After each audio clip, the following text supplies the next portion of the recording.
बिस्मिल्लाहिर्रहमानिर्रहीम। नाज़रीन अस्सलाम वालेकुम, मैं हूँ इमरान वसीम।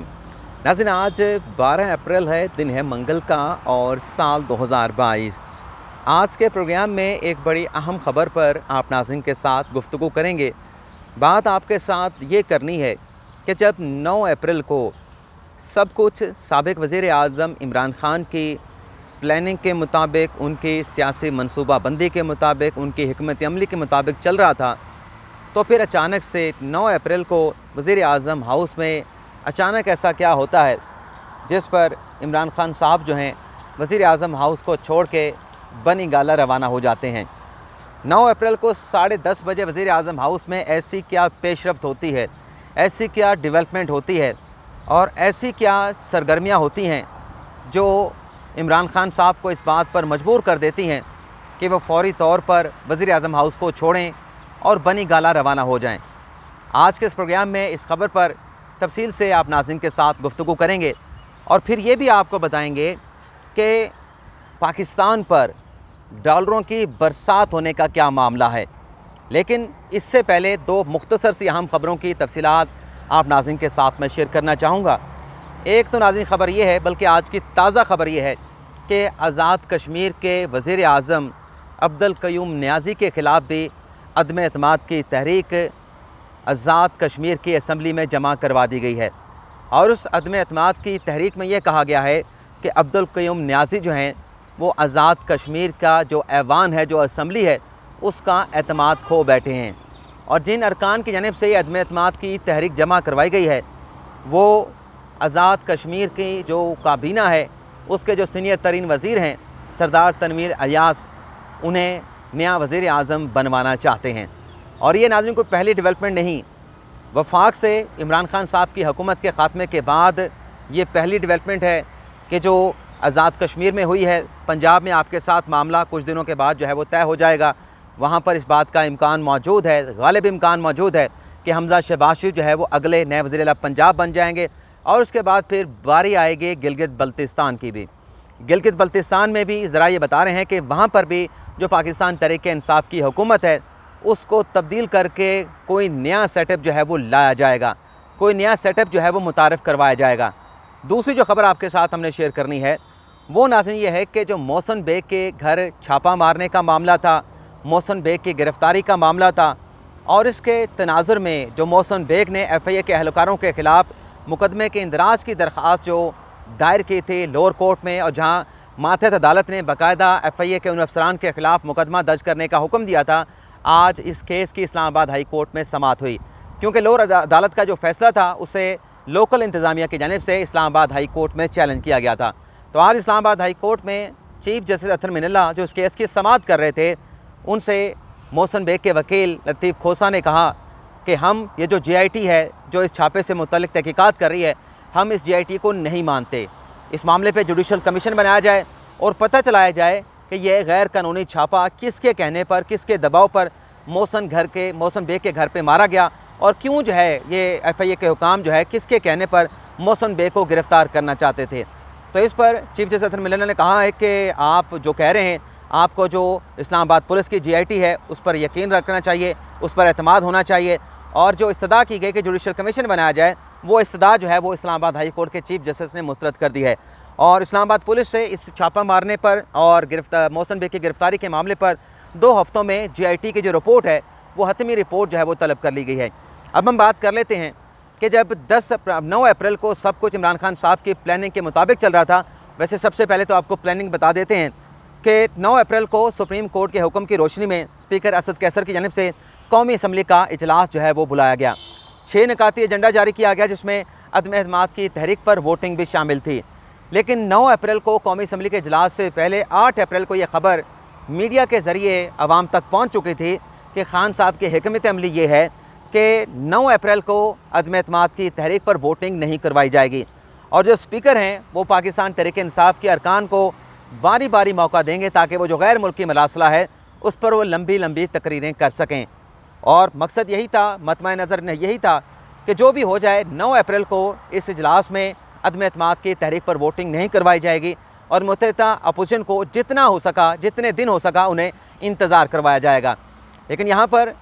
ज़रा ये भी बताते हैं कि एक वफाकी वज़ीर ने मैसेज भेजा अपोजिशन के एक लीडर को, जिसमें ये लिखा गया कि अगर आपके पास 2 ऑप्शन हैं, बता दें कि आप मुल्क में नए इंतखाबात चाहते हैं या मुल्क में मार्शल लॉ चाहते हैं। अच्छा, इस खबर की तस्दीक के लिए हमारे पास तो ज़राए मौजूद हैं, ज़राए के अलावा तो कोई बंदा इसकी तस्दीक नहीं कर सकेगा। अपोजिशन का जो लीडर है वो तो इस बात को अगर बयान भी करे तो हुकूमती जो साबिक मिनिस्टर है वो तो इनकार कर देगा कि हमने कोई ऐसी बात नहीं की, लेकिन मोबाइल के ऊपर ये मैसेज मौजूद है। लेकिन यहाँ पर आपको पता है कि जब मोबाइल मैसेज की बात की जाती है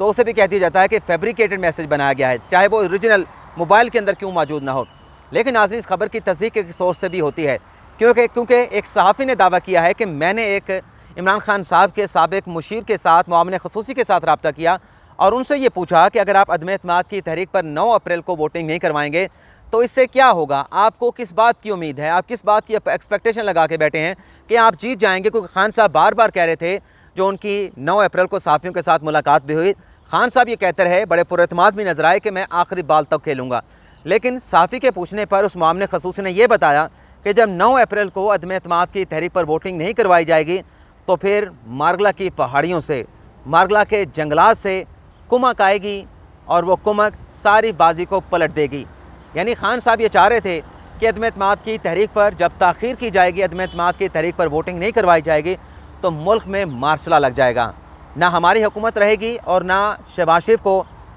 अचकन पहनने का मौका मिलेगा। लेकिन खान साहब का ये प्लान जो है वो रात 10:30 बजे 9 अप्रैल को काम करता रहा, बिल्कुल उसी तरीके से जिस तरीके से इसकी प्लानिंग की गई थी। लेकिन 10:30 बजे के बाद नाज़रीन क्या होता है आपको बता दें,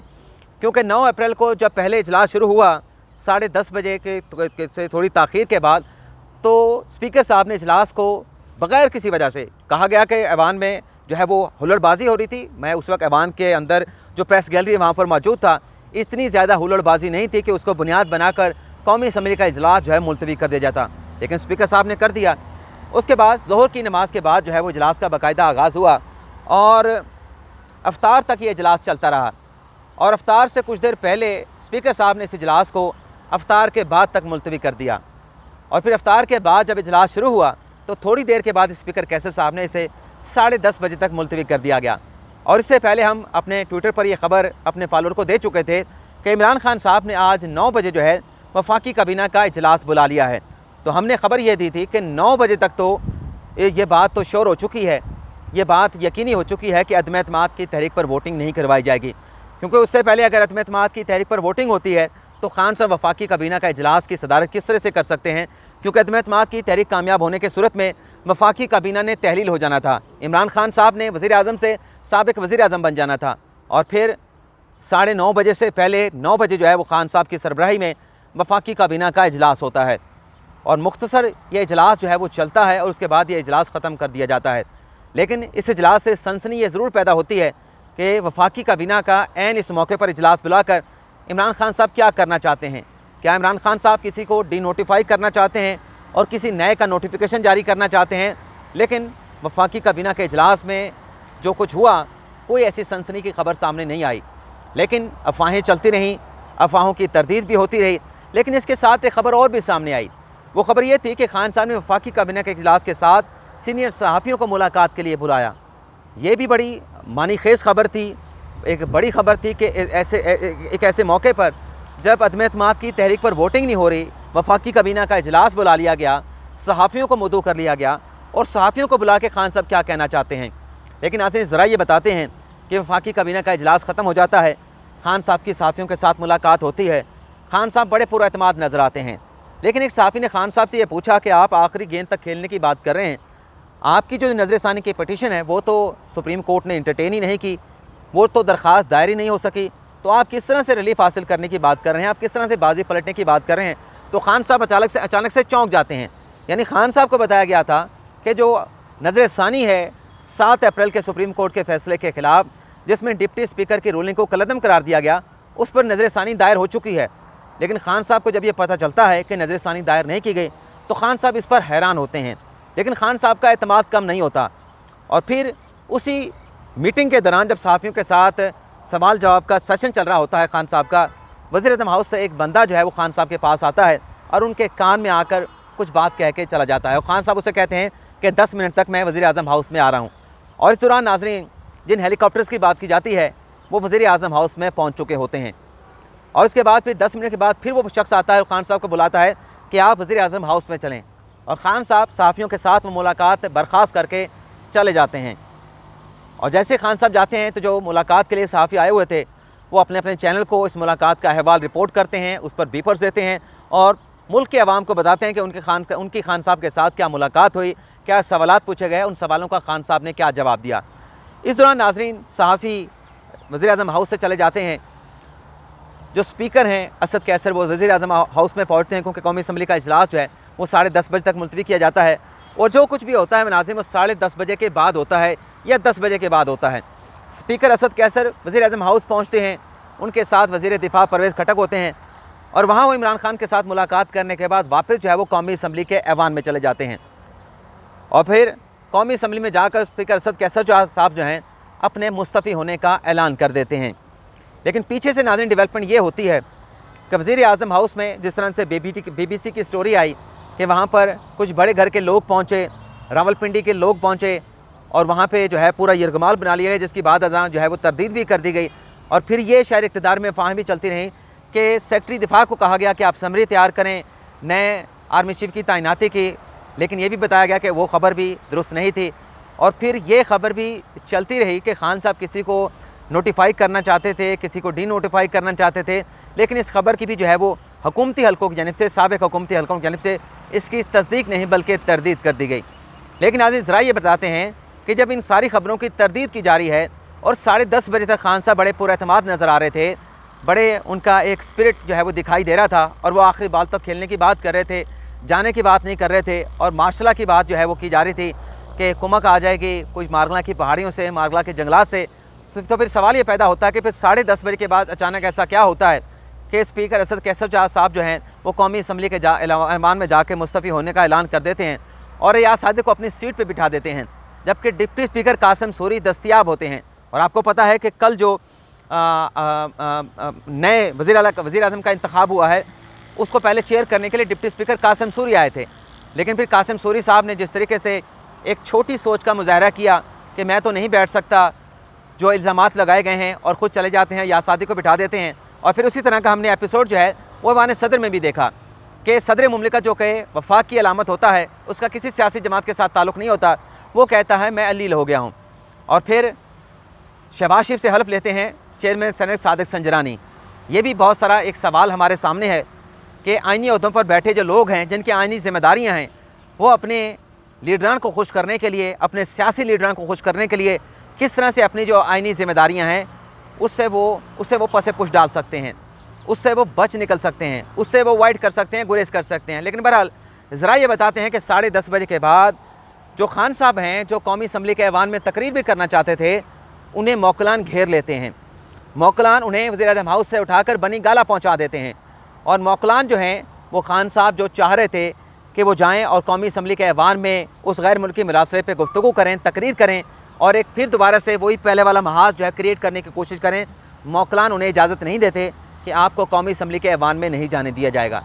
ये जो नाज़रीन हमने डिटेल आपके साथ शेयर की है, ये शहर इक़्तिदार में तफसीलात चलती रही हैं, ये अफवाहें चलती रही हैं, ये चहमगोइयाँ की जाती रही हैं, लेकिन अभी सारी डिटेल को, सारी चहमगोइयों को जावेद चौधरी साहब जो कि मारूफ एंकर हैं, सहाफ़ी हैं, उन्होंने अपने कॉलम में बड़ी खूबसूरती के साथ इस सारी तफसीलात को जो है वो समेट दिया है, समो दिया है। लेकिन बहरहाल जो डॉलर्स की पाकिस्तान में बारिश होने की बात है, तो कल जब कौमी असम्बली के ऐवान में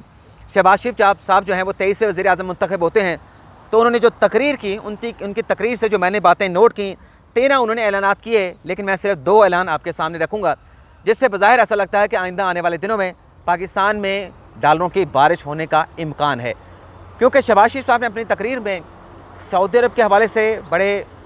खूबसूरत अल्फाज इस्तेमाल किए, सऊदी अरब के ताल्लुकात के हवाले से बड़े खूबसूरत अंदाज़ में दलीलें पेश की, और सऊदी अरब का जो माजी में पाकिस्तान में किरदार रहा, ख़ास तौर पे माशी मामनत के हवाले से उसकी उन्होंने तारीफ़ें की। चाइना के पाकिस्तान के ताल्लुकात के हवाले से उन्होंने बात की, और उन्होंने कहा कि जो CPEC का मनसूबा है अब वो जो पाकिस्तान स्पीड से चलाया जाएगा, यानी CPEC के मनसूबे में तेज़ी देखने को मिलेगी, और जब CPEC के मनसूबे में तेज़ी आएगी तो चाइना पाकिस्तान में नए प्रोजेक्ट लेके आएगा, नए प्रोजेक्ट लेके आएगा तो पाकिस्तान में डॉलर्स भी आएंगे, अरबों डॉलर आएंगे। और इसी तरह से शहबाज शरीफ ने जो सऊदी अरब की बात की, UAE की बात की, तो इससे भी लगता है जिस तरीके से उन्होंने सऊदी अरब और पाक सऊदी ताल्लुकात का उन्होंने हवाला दिया, उसका उन्होंने तज़किरा किया, उससे लग रहा है कि शहबाज शरीफ आइंदा आने वाले दिनों में हो सकता है कि सऊदी अरब जाएँ और वहाँ से पाकिस्तान को कोई बड़ी इमदाद मिल पाए। उसी तरीके से जिस तरह से नवाज शरीफ 2013 में वज़ीर आज़म बने थे तो गिफ्ट के तौर पे बिलियन ऑफ डॉलर जो है वो सऊदी अरब ने पाकिस्तान को दिए थे, तो ऐसा कोई गिफ्ट जो है अब सऊदी अरब से एक बार फिर जो है वो पाकिस्तान को मिलने का इम्कान है। लेकिन अगर कर्ज़ा भी मिला, इमदाद भी मिली, तो उन शराइत पर नहीं मिलेंगी, उन कड़ी शराइत पर नहीं मिलेंगी जो साबिक़ वज़ीर-ए-आज़म इमरान खान के वज़ारत उज़्मा के दौर में सऊदी अरब ने जिन कड़ी शराइत पर पाकिस्तान को कर्ज़ा दिया था। अब देखते हैं, उम्मीद पर दुनिया कायम है। लेकिन कल जो ऐलानात शहबाज शरीफ साहब ने किए हैं, उन ऐलानात ने इब्तदाई तौर पे तो पाकिस्तान के अवाम के दिल जीत लिए हैं। बहुत सारे दोस्त कहते हैं कि अवाम के दिल नहीं जीते बल्कि अवाम के दिल टूटे हैं, और जो लोग कहते हैं वो उन्हें अवाम नहीं कहा जा सकता, उन्हें पीटीआई का सपोर्टर कहा जा सकता है, पीटीआई का वोटर कहा जा सकता है। लेकिन अवाम जो हैं वो वही हैं जो 22 करोड़ अवाम हैं। उसमें तकसीम भी हो सकती है, उसमें पीटीआई के वोटर भी होंगे, उसमें पीटीआई के सपोर्टर भी होंगे, लेकिन उसमें अपोजिशन के भी लाखों करोड़ों की तादाद में वोटर सपोर्टर अपनी जगह पर मौजूद हैं, इंटैक्ट हैं। और 2018 के इलेक्शन के बाद अपोजिशन के जो वोटर सपोर्टर हैं उनकी तादाद में बहुत ज़्यादा इजाफा भी हुआ है। और ये जो खान साहब एहतजाज की बात करते हैं, ये भी आप लिख लें कि एहतजाज की ये जो गर्द है ये आहिस्ता आहिस्ता बैठ जाएगी, झाग की तरह बैठ जाएगी। और फिर खान साहब जो मीडिया के ऊपर खेलते रहे, जिस तरीके से मीडिया का इस्तेमाल करते रहे, ये फ़ौरन भी खान साहब को अब उस तरह से दस्तयाब नहीं होगा जिस तरह से 2013 के बाद या 2018 के बाद खान साहब को दस्तयाब था। खान साहब अगर एहतजाज तक खुद को महदूद रखेंगे तो मामला ठीक रहेंगे, लेकिन बात अगर एहतजाज से आगे गई तो फिर सख्तियाँ भी आएंगी, तो फिर कानून भी अपना रास्ता बनाएगा और आइन भी अपना रास्ता अख्तियार करेगा। लेकिन बहरहाल आपसे इजाज़त चाहेंगे। अल्लाह ताला आपका हामी नासर हो, दुआ में याद रखिएगा। अल्लाह हाफ़िज़।